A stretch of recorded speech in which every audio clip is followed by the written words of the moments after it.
Let us start this video lecture with discussion of few more question. आपको video pause करना है, खुद से ट्राई करना है क्वेश्चंस, ओके? और ये काम ईमानदारी से करना है. A heater coil is rated 100 watt, 200 volt, full stop. It is cut into two identical parts. Both parts are connected together in parallel, comma, to the same source of 200 volt. Calculate the energy liberated per second in new connection. यहाँ पे heater है जिसके coil को दो part में cut करके parallel में connect कर दिया गया. तो अगर हम अब इसके सॉल्यूशन को देखें तो हीटर का कॉइल, सपोज इसका रेजिस्टेंस R था, इसको दो पार्ट में कट कर दिए, तो क्या हो जाएगा? R/2 हो जाएगा आधे पार्ट का रेजिस्टेंस और दूसरे पार्ट का भी R/2. अब इन दोनों को पैरेलल में कनेक्ट कर दिया गया. ठीक है, पहले ये हीटर. तो अब पूछा है कैलकुलेट द एनर्जी लिबरेटेड पर सेकेंड. ठीक है, अब ये इस तरह से हो गया.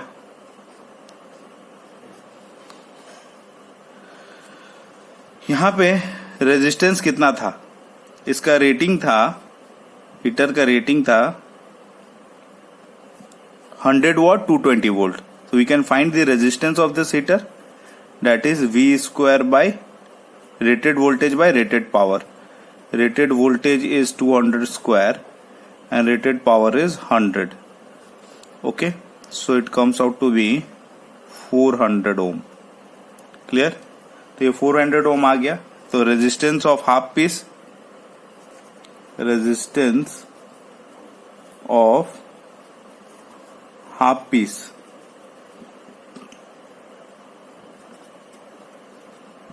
इक्वल्स टू होगा 400/2, R/2 है 400/2, that is 200 ohm. ठीक है, equivalent resistance in parallel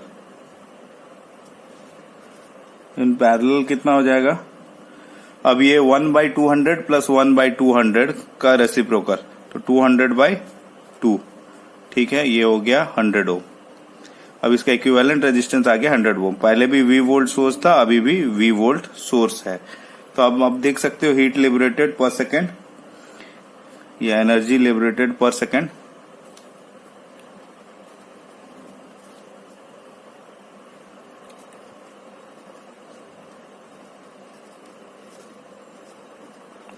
per second equals to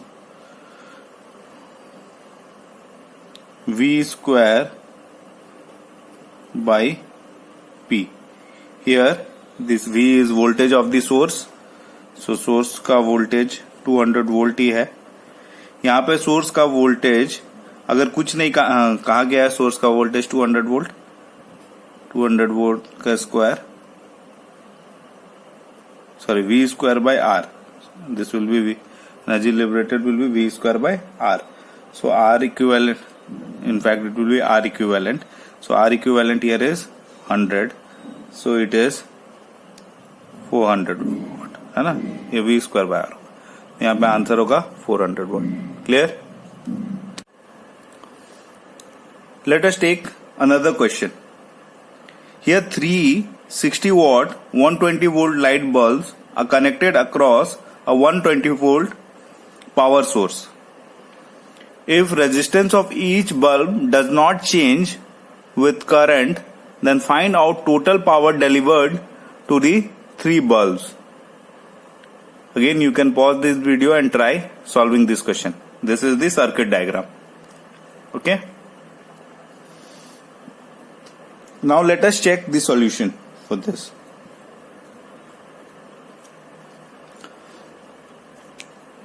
ये बल्ब, तीन बल्ब इस तरह से कनेक्टेड किए हैं और तीनों बल्ब आइडेंटिकल है. तीनों का power rating end voltage rating same है और ये 120 वोल्ट सोर्स के अक्रॉस कनेक्टेड है. तो हमको पता है हम मान लेते हैं एक बल्ब का रेजिस्टेंस R या resistance of let resistance of each bulb be R, और ये R को हम फाइंड आउट कर सकते हैं। R इक्वल्स टू कितना हो जाएगा, पावर रेट दिया गया है रेटिंग, तो voltage rating by power rating, rated voltage by rated power, rated voltage 120 square by rated power that is 60। ठीक है, तो यहां से ये कुछ आ जाएगा, कैलकुलेट करने की अभी जरूरत नहीं है। This is R and R। I can consider this equivalent to 3 resistors connected like this. हम ऐसा कंसिडर कर सकते हैं, इसमें कोई गलत बात नहीं है, राइट। तो यहां पे अब हमको पता है power delivered by the combination,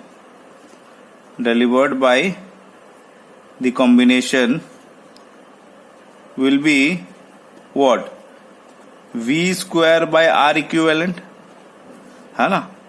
V is voltage of the source and R equivalent is the equivalent resistance of this circuit. तो यहां पे इक्विवेलेंट रेजिस्टेंस निकाल सकते हैं हम, ये दोनों पैरेलल में, तो R/2, और ये R के साथ सीरीज में, ये R एंड R/2 सीरीज में, ये V वोल्ट का सोर्स है। तो यहां पे R इक्विवेलेंट हो गया R plus R/2 that is 3R/2। ठीक है, तो पावर ऑफ द कॉम्बिनेशन हो जाएगा दैट इज यहीं पे V square by R equivalent. V square is 120 and 3R/2 and this R, you know the value of R is 120 square by 60. So 120 will get cancelled out. Okay, so it will be 120 by 3, that will comes out to be 40 watt. Clear है। तो यहां पे equivalent total power dissipated in this circuit will be 40 watt। ठीक है, clear. अब अगर इस question को थोड़ा मॉडिफाई करें, और पूछे कि which bulb will glow brightest here. यहां पे तीनों आइडेंटिकल बल्ब थे, which bulb will glow brightest. क्या आप गेस कर सकते हो कि which bulb will glow brightest? ABC name कर दिए, आसान सा है अगर थोड़ा सा सोचोगे तो। ठीक है, क्या बात करें, चलिए बात करते हैं। देखो, जो भी करंट, ये तीनों का कॉम्बिनेशन एक करंट ड्रॉ किया होगा सर्किट में, सपोज वो करंट I है, राइट। अब ये I करंट जब इस जंक्शन पे पहुंचेगा तो क्या हो जाएगा, डिवाइड हो जाएगा।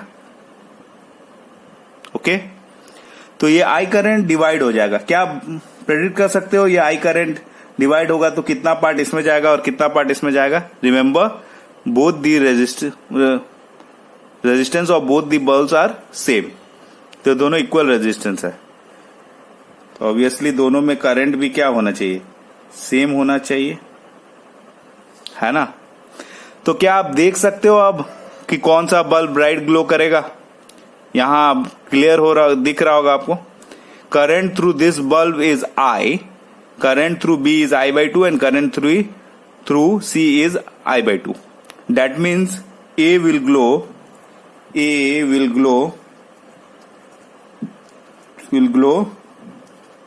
brightest, है ना।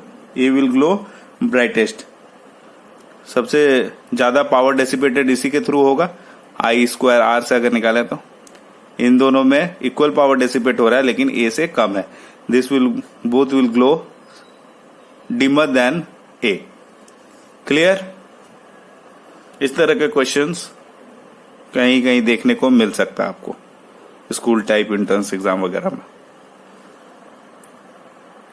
Let us take third question of this lecture. When a battery sends current through a resistance R1 for time t, the heat produced in the resistor is Q. When the same battery sends current through another resistance R2 for time t, the heat produced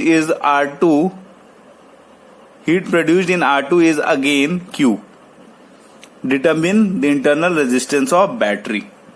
यहां पे battery का internal resistance बताना है. आप video pause करके try कर लो, उसके बाद सॉल्यूशन देखना.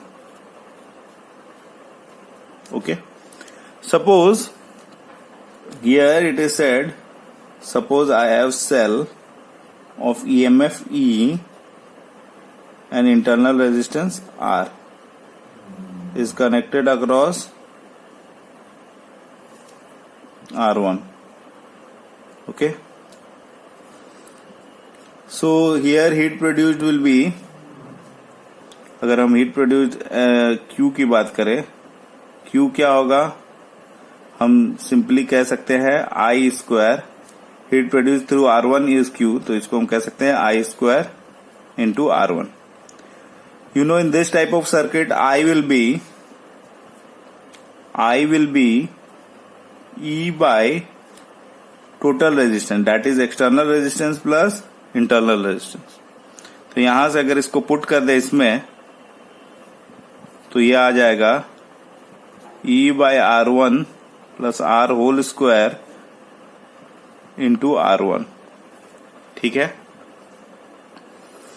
Now, in the second part of the question, it is said this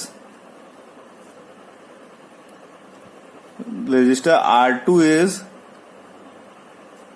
and here it will be T also, है ना, ये T भी होगा. Heat है I square R1 into T in time T. Okay. In second case, suppose cell is of EMF E, internal resistance R. ठीक है, current is I. ठीक है, तो Q will be I square R2 into T, ये होगा. तो I equals to क्या होगा? E by R2 plus R होगा. अब इसको पुट कर देते हैं.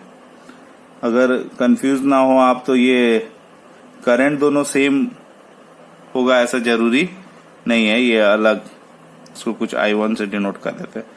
तो I1, ठीक है, तो ये हो गया I1 का वैल्यू आ गया E by R2 plus R का whole square into R2 into T. Now, as it is given in the question, both the heat produced are same in time t. है ना, ये बोला है ना. For time t, heat produced in R2 is again Q. Find the internal resistance of the battery. Okay, ठीक है. तो यहां पे अगर ये 1 था, ये 2 है. ओके, तो इक्वेशन 1 और 2 को अगर इक्वेट कर दे, तो यहां से आ जाएगा E स्क्वायर भी दोनों तरफ कट जाएगा, तो ये आ जाएगा 1 बाई R1 प्लस R का whole square into R1, 1 by R2 plus R का होल स्क्वायर इंटू R2. यही आएगा. कोई दिक्कत? अब आप इसको सॉल्व कर सकते हो. ठीक है, तो यहां से R इक्वल टू आएगा under root R1 into R2. ठीक है, दोनों तरफ आप रूट लेके कर सकते हो, taking root both the side. Okay, ठीक है, तो ये आएगा result R equal to under root R1 into R2। Clear है? Okay, let us check this fourth question.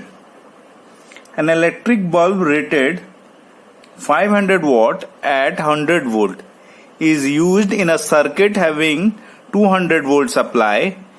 What resistance R and how it must be connected?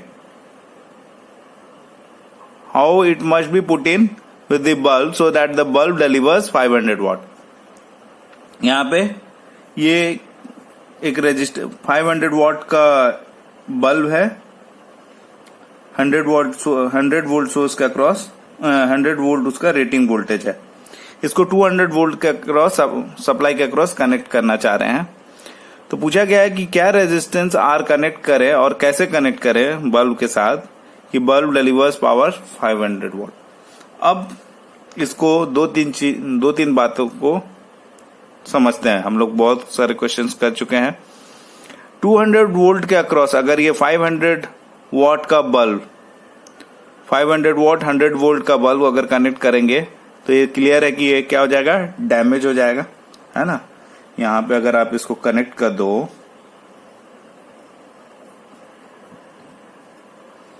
500 what 200 volt 100 volt का bulb अगर 200 volt के across connect कर दिए तो क्या हो जाएगा, ये डैमेज हो जाएगा। किसके इसके अक्रॉस पोटेंशियल डिफरेंस क्या हो गया, 100 वोल्ट से ज्यादा हो गया, 200 वोल्ट हो गया, डबल हो गया, तो ये बल्ब हो जाएगा डैमेज। ठीक है। अब पूछा गया कि कितना रेजिस्टेंस आर कनेक्ट करे इसके अक्रॉस कि इसका पावर डेसिपेटेड क्या हो जाए, पावर डेसिपेटेड हो जाए 500 वोल्ट। 500 वॉट पावर डिसिपेटेड कब होगा, जब इसके अक्रॉस पोटेंशियल डिफरेंस क्या होगा, 100 वोल्ट, राइट, यस और नो। अगर इसके अक्रॉस पोटेंशियल डिफरेंस, इस बल्ब के अक्रॉस पोटेंशियल डिफरेंस 100 वोल्ट करना है तो क्या करना पड़ेगा। क्या हम एक रजिस्टर आर पैरेलल में कनेक्ट करेंगे, क्या इससे कोई फायदा होगा, बिल्कुल नहीं, क्योंकि यहां पे अब भी दोनों के अक्रॉस पोटेंशियल डिफरेंस कितना रह जाएगा, 200 वोल्ट। तो पैरेलल में कनेक्ट करके कोई फायदा नहीं होगा। यानी कि सिंपल सा बात है। अब हम इसको किस में कनेक्ट करेंगे, इस बल्ब के अक्रॉस रेजिस्टेंस आर सीरीज में कनेक्ट होगा। क्लियर है। Now you have to find this resistance R. ठीक है, तो ये रेजिस्टेंस आर कैसे निकलेगा। नाउ यू कैन सी इसके अक्रॉस 100 वोल्ट होगा, इसके अक्रॉस 100 वोल्ट होगा, है ना। यही टर्म्स एंड कंडीशन ओबे कराना है। ओके, तो इन दोनों का रेजिस्टेंस क्या होना चाहिए, दोनों के अक्रॉस पोटेंशियल डिफरेंस सेम है तो इसके अक्रॉस रेजिस्टेंस क्या होना चाहिए, या आर, ये दोनों रेजिस्टेंस सेम होना चाहिए। तो ये हम क्लियरली कह सकते हैं R resistance will be equal to resistance of this bulb. और इस बल्ब का रेजिस्टेंस कितना है, बल्ब का resistance rated voltage by rated power होगा। रेटेड वोल्टेज कितना है, 100 स्क्वायर, रेटेड पावर कितना है 500। तो यहां से कितना आ जाएगा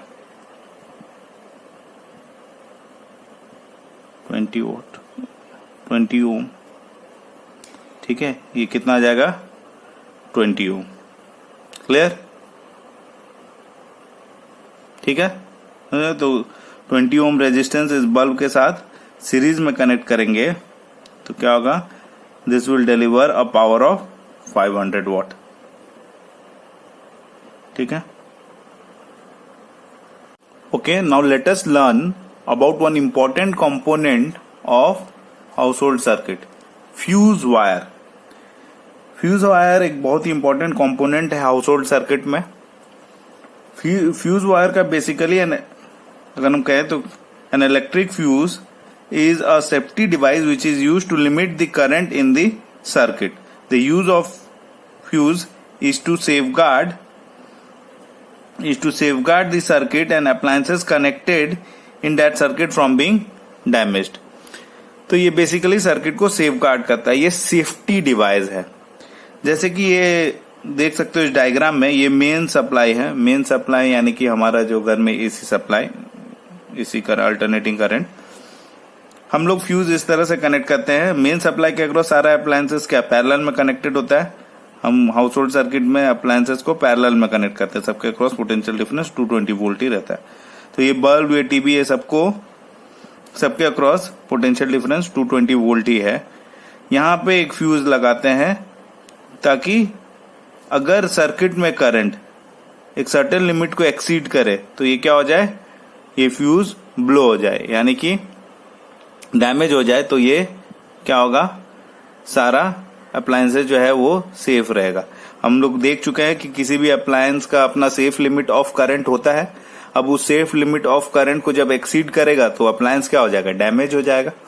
और सेफ लिमिट ऑफ करंट हम लोग निकालना सीखे थे कि it is what, rated power bye rated voltage. तो किसी भी अप्लायंस में अगर सेफ लिमिट ऑफ करंट को एक्सीड करेगा तो अप्लायंस डैमेज हो जाएगा. तो ये बेसिकली सेफ्टी डिवाइस है फ्यूज. हमारे सर्किट में जो भी सर्किट कंपोनेंट्स है या अप्लायंसेस है कनेक्टेड है सर्किट में, उसको सेफगार्ड करता है ये फ्यूज. अब फ्यूज वायर जब हम चूज करते हैं तो उसके लिए सर्टेन कंडीशन फुलफिल करना होता है. ऐसा नहीं कि किसी भी वायर को फ्यूज वायर की तरह यूज कर सकते हैं. ठीक है, तो फ्यूज वायर फर्स्ट कैरेक्टरिस्टिक जो ये फुलफिल करना चाहिए, fuse wire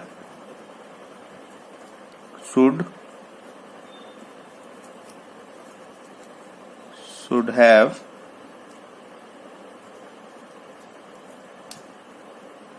have high resistance,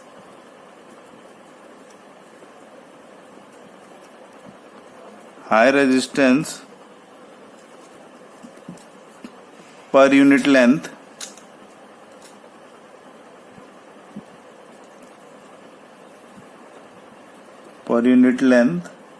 and low melting point. याद रखना है आपको, रेजिस्टेंस हाई होना चाहिए और मेल्टिंग पॉइंट लो होना चाहिए. बहुत बार पूछता है ये. ठीक है, फ्यूज वायर के लिए सबसे पहला कंडीशन ये फुलफिल होना चाहिए. हम ऐसे ही मटेरियल लेंगे. ठीक है, दूसरा पॉइंट जो फ्यूज वायर के बारे में जानते हैं, however the melting point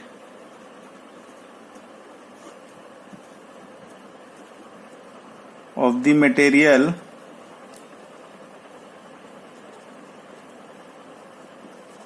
of fuse wire should be above the temperature that will be reached on the passage of the current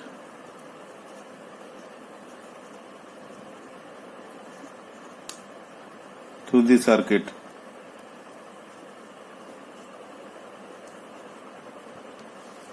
ठीक है, ठीक है. यहां पे अब ऐसा मटेरियल चूज करना है कि melting point of the material should be above the temperature that will be reached on the passage of current through the circuit.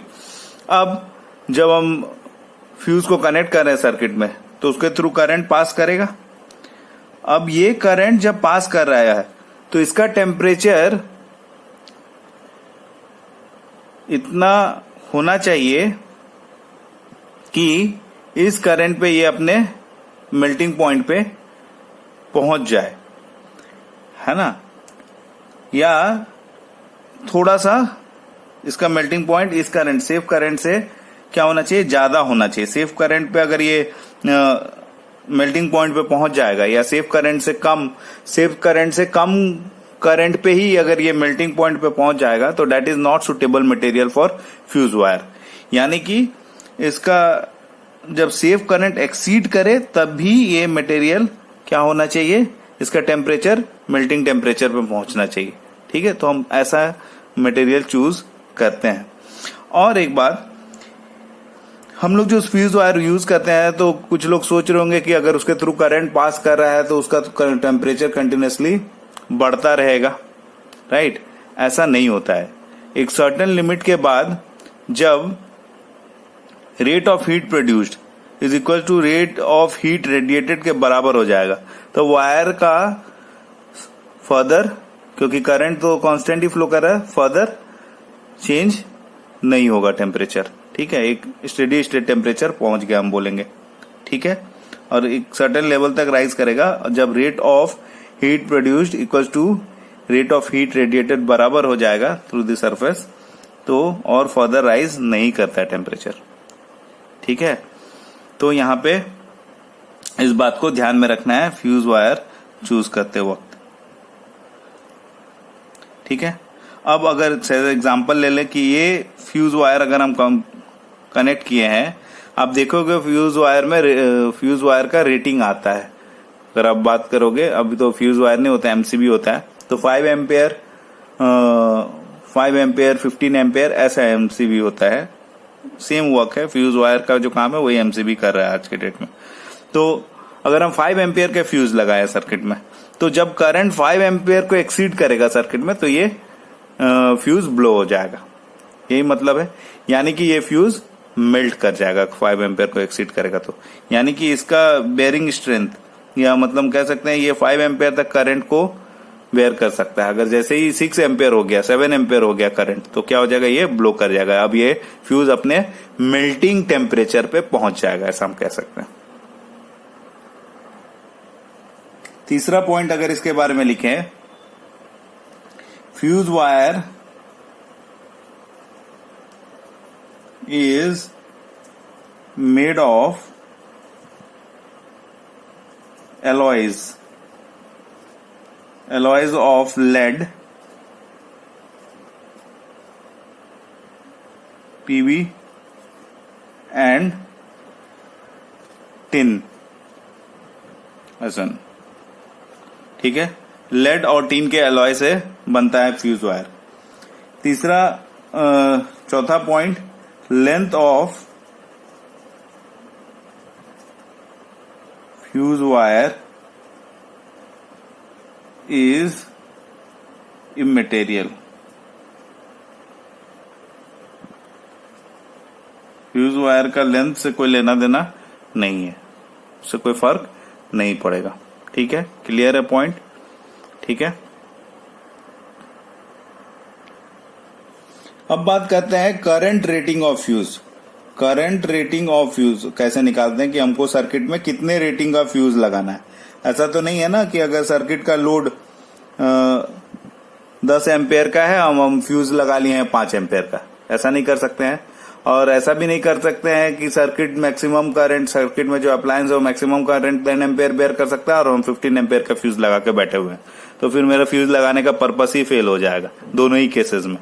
पहले केसेस में अप्लायंस अंडर परफॉर्म करेगा, बार बार फ्यूज ब्लो होता रहेगा। दूसरे केस में अप्लायंस डैमेज हो जाएगा, fuse as it is रह जाएगा, है ना। तो हम पहले देखते हैं कि सर्किट का करंट रेटिंग ऑफ फ्यूज, हमको कितने रेटिंग का फ्यूज बाजार से लाना है वो, या कितने रेटिंग का फ्यूज कनेक्ट करना है सर्किट में, ये देख रहे हैं। ठीक है, अब फ्यूज के जगह पे एमसीबी यूज करते हैं। ठीक है, कुछ लोग इस पे क्वेश्चन रेज करेंगे कि फ्यूज अब यूज नहीं करते हैं, बहुत कम जगहों पे यूज करते हैं, लेकिन करते हैं आज के डेट में भी। इसी के जैसा काम करता है एमसीबी, मिनिएचर सर्किट ब्रेकर। ठीक है, total power of appliance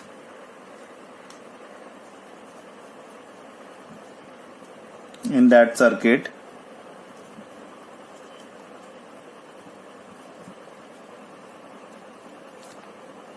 by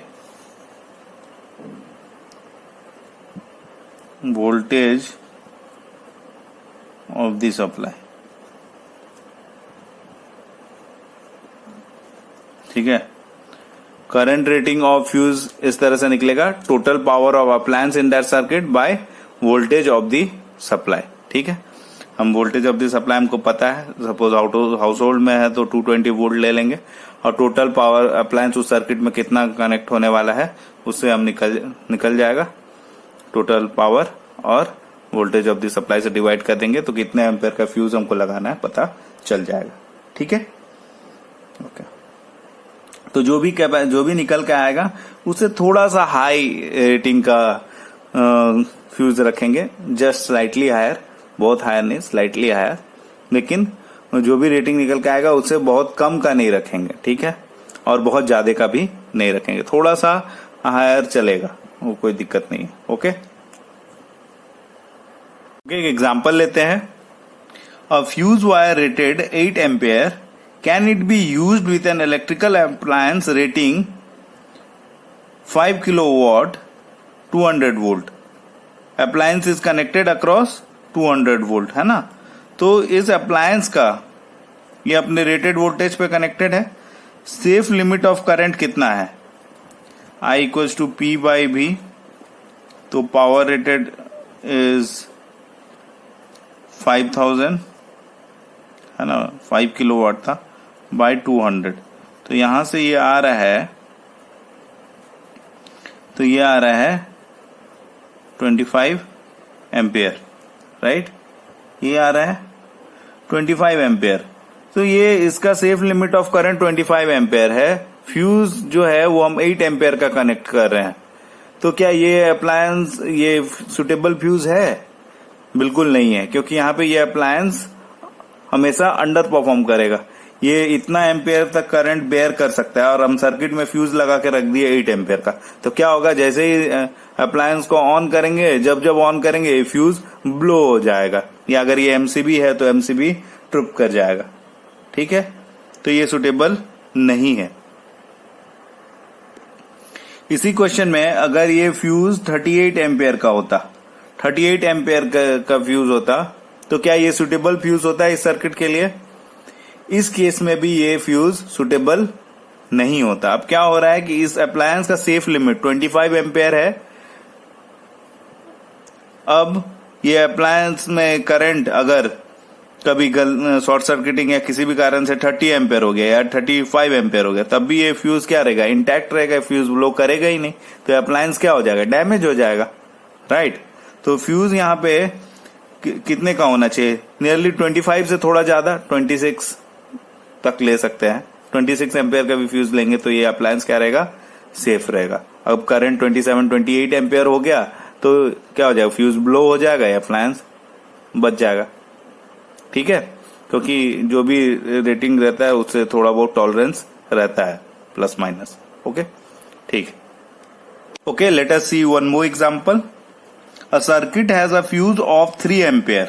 Full stop. What is the maximum number of 60 watt 200 volt bulbs that can be safely be used in the circuit? ठीक है, पूछा गया है 60 वॉट का कितना और बल्ब हम मैक्सिमम नंबर ऑफ बल्ब इस सर्किट में यूज कर सकते हैं, है ना. अगर कुछ नहीं कहा गया है तो सर्किट का सप्लाई 200 वोल्ट ही लेंगे, है ना. 200 वोल्ट ही है इस मेंस का सप्लाई.